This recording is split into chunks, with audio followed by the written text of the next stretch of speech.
kelautan, sumber kehidupan yang tak ternilai harganya. Hamparan biru yang luas ini menopang keanekaragaman hayati yang luar biasa dan memberikan kita sumber daya yang melimpah. Namun, ketenangan permukaannya kini menyimpan ancaman yang berasal dari tempat yang mungkin tak pernah kita duga sebelumnya, daratan kita sendiri. Di perairan California, sebuah fenomena mengkhawatirkan terjadi. Berang-berang laut yang sehat, predator kunci dalam menjaga keseimbangan ekosistem rumput laut, ditemukan mati secara misterius. Penyelidikan mengungkapkan penyebab yang mengejutkan, yaitu racun mikrosistem. Racun ini bukan berasal dari laut itu sendiri loh, melainkan dibawa oleh aliran air dari daratan menuju laut. Kematian berang-berang laut ini bukan sekedar tragedi dari spesies yang terjelaskan. Ini adalah indikator kuat bahwa polusi dari aktivitas darat ini memiliki ancaman terhadap ekosistem laut. Mikrosistem adalah racun yang diproduksi oleh cyanobacteria, mikroorganisme yang umum ditemukan di air tawar. Pertumbuhan pesat cyanobacteria atau yang sering disebut alga bloom dapat terjadi akibat peningkatan nutrien seperti nitrogen dan fosfor dari limbah pertanian dan pemukiman yang masuk ke perairan tawar.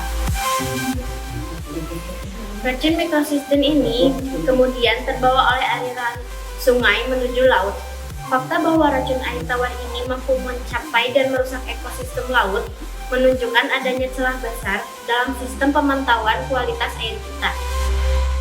Sistem pemantauan yang ada tampaknya belum mampu secara efektif mendeteksi dan menangani aliran racun dari sungai ke laut.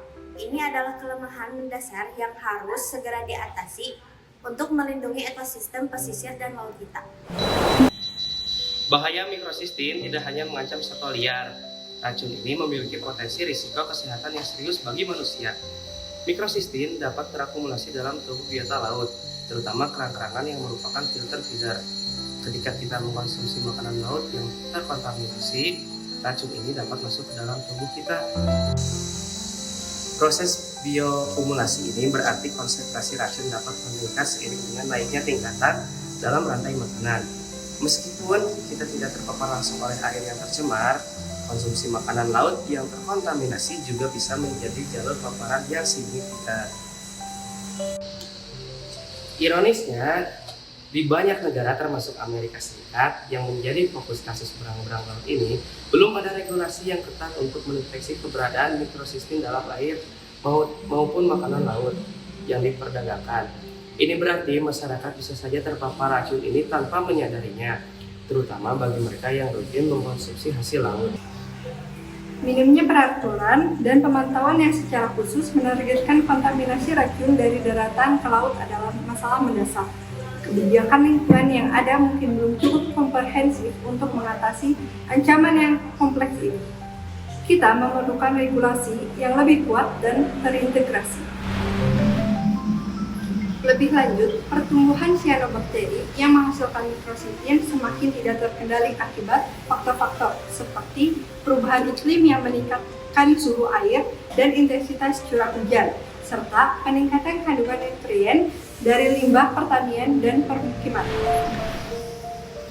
Tanpa tindakan nyata untuk mengatasi akar permasalahan ini, kejadian serupa bahkan dengan skala yang lebih besar akan semakin sering terjadi, mengancam baik ekosistem laut maupun kesehatan manusia. Dampak kesehatan mikrosistem pada manusia sangatlah serius. Paparan bahkan dalam dosis rendah melalui air minum atau konsumsi makanan laut yang terkontaminasi dapat menyebabkan kerusakan hati.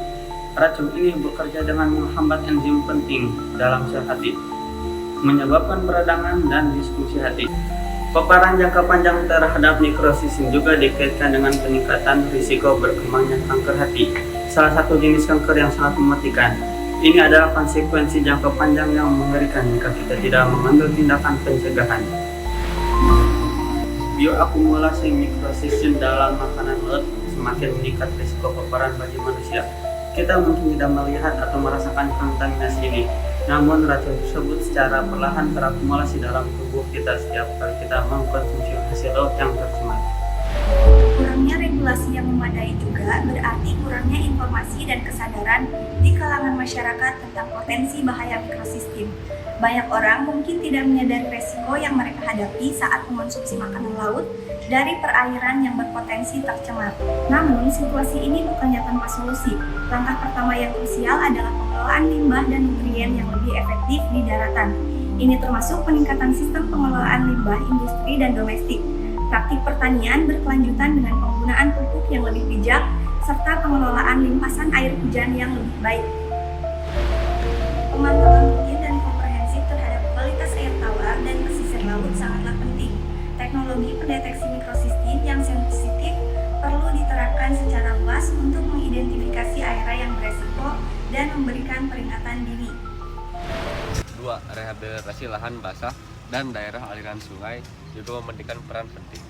Ekosistem alami ini berfungsi sebagai filter alami yang dapat menyerap dan mengurangi polutan sebelum mencapai laut. Investasi dalam restorasi lingkungan adalah investasi dalam kesehatan ekosistem dan manusia. 3. Sosialisasi dan edukasi kepada masyarakat umum tentang bahaya mikrosistem, sumber-sumber potensial kontaminasi, dan langkah-langkah pencegahan sangat diperlukan. Peningkatan kesadaran akan mendorong tindakan yang lebih bertanggung jawab dari individu dan komunitas.